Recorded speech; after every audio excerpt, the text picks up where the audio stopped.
Why did 6,000 tons of America's gold vanish without a single news report? And why has no one dared to talk about it until now? The story you're about to hear isn't just about gold. It's about how money, power, and silence bought an entire generation's future.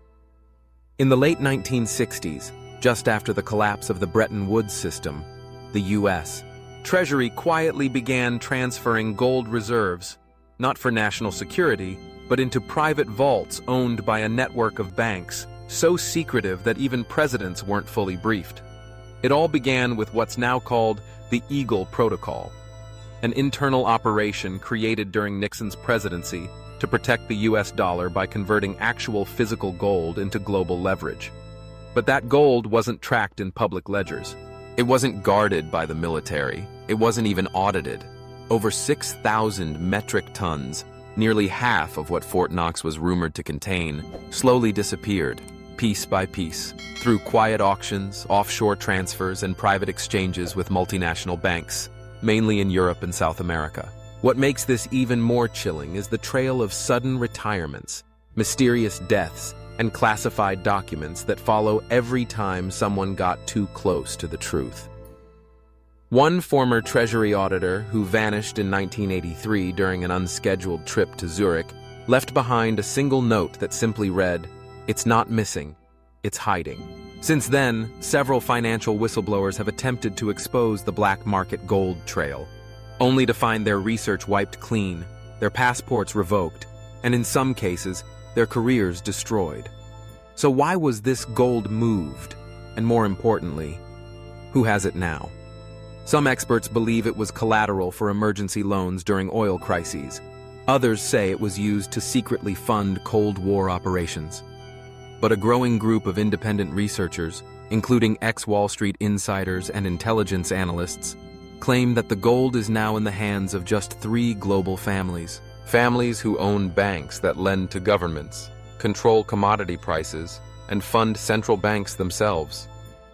These families allegedly created a loop, lending gold to nations, buying it back during recessions, and repeating the cycle, growing richer and more powerful with every financial crisis.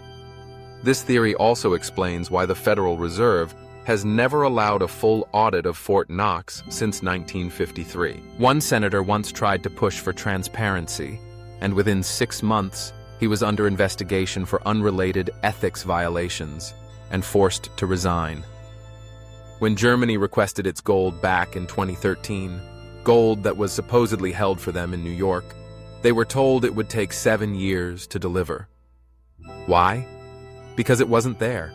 It had already been leased, sold, or hidden, and the paper trail was erased long ago. But there's more. Declassified memos from the 1970s mention a code name Black Sun Protocol, believed to be a joint CIA-BS operation to siphon gold into shadow funds used for regime change in developing nations. That same gold, melted down and rebranded, resurfaced decades later in Dubai, Hong Kong, and private Swiss banks under shell companies with names linked to old American mining corporations that no longer exist. Now here's the most shocking part. America's debt today is nearly $35 trillion. But if even a third of that missing gold were recovered at today's prices, it could wipe out that debt in an instant. So why hasn't it happened? Because debt is control. As long as the government owes, it serves. And those who hold the gold hold the strings. That's why this isn't just a conspiracy. It's a structure, a design, one that's been maintained for over 5 decades.